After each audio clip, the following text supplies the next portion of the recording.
Hey guys, so I realize I've been doing these videos for a little while now, and I haven't really talked much about me or where I come from, why I'm doing these videos, etc., etc. And I feel like that's kind of important for this show. I want to let you know a little bit about me, and since the Facebook page hit 1,000 likes and the YouTube hit 100 subscribers, it's kind of a big milestone for me. So I figured I'd take some time here and just talk about me for a little bit and let you know who I am. I got my start in the video game industry back in 2006, where I actually was a game tester for Sony Online Entertainment. Back then, we were working on games for the yet-to-be-released PlayStation 3, so it was pretty badass having the PlayStation 3 console at my little desk area before they were even released to the public. So it was pretty cool back then to have that happening. And I was working on a few games, and the biggest one was Cash Guns Chaos. That was supposed to be like this really big downloadable title for the release debut of the PlayStation 3. And we worked on that for about 5 months for testing it. And it was okay, it was fun. It was reminded me a little bit of the game Smash TV, which is kind of where the channel got its name, Smash JT, from. Is because I started in that, and that game reminded me of that kind of top-down shoot-'em-up. It was fun, but it received lukewarm reviews. We were all a little bit disappointed when it released to less than ideal reviews, but it was a lot of fun at the time, and testing it was an amazing experience. I would do everything from listening to the soundtrack while the game was playing, making sure it didn't skip, to going through every weapon and make sure they make the right sound effects when you shoot and when you get hit, to making sure you can beat the end bosses and that it actually was a playable game. And it was a really cool experience from a different and unique perspective that I've never really had before playing a video game.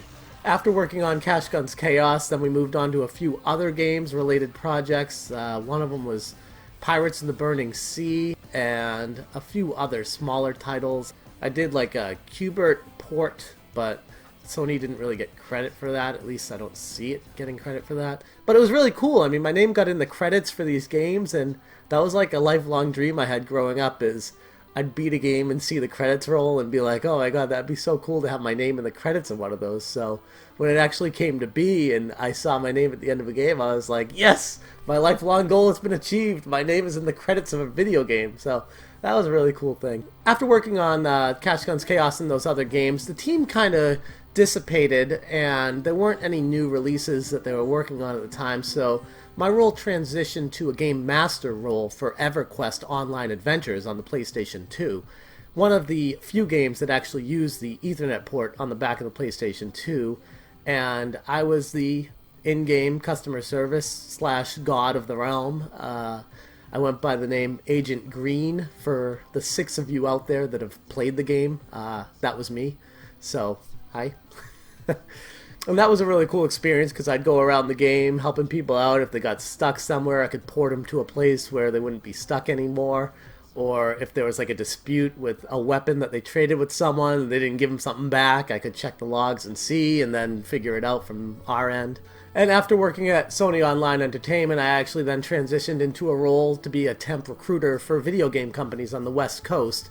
So I was the guy that a lot of people would communicate with as far as getting positions to test video games or become a developer in the video game industry for companies like EA, Nexon, NHN, Sony, Sony Online Entertainment, Rockstar, a whole bunch of games on the West Coast. So it was really cool to actually visit the sites and talk to the people in charge of making the games, and being a part of that entire process was awesome.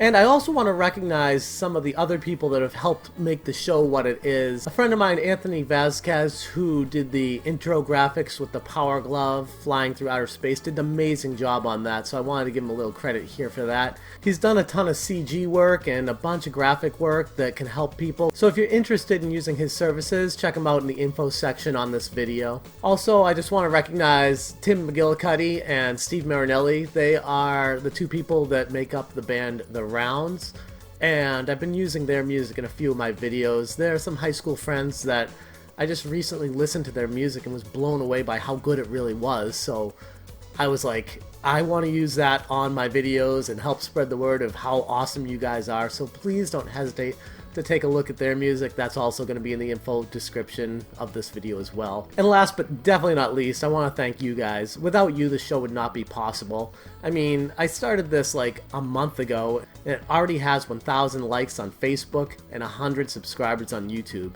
So that's kind of mind-blowing. I did this just as like a fun thing to do, and while those numbers aren't staggering by any means, it's way more than I was expecting it to be at this point. I just want to do this for fun and share my knowledge and experience in the video game industry, and I really can't thank you guys enough for being such a big part of this, so thank you. If you have any comments or suggestions, hit me up in the comments section here or on SmashJT and Facebook, and I would be more than happy to get back to you guys. Thanks so much for all of you who are motivating me to do this and pushing me to keep making these episodes, because it's a lot of fun and it means a lot to me, so thank you very much. Until next time, I'll see you guys later.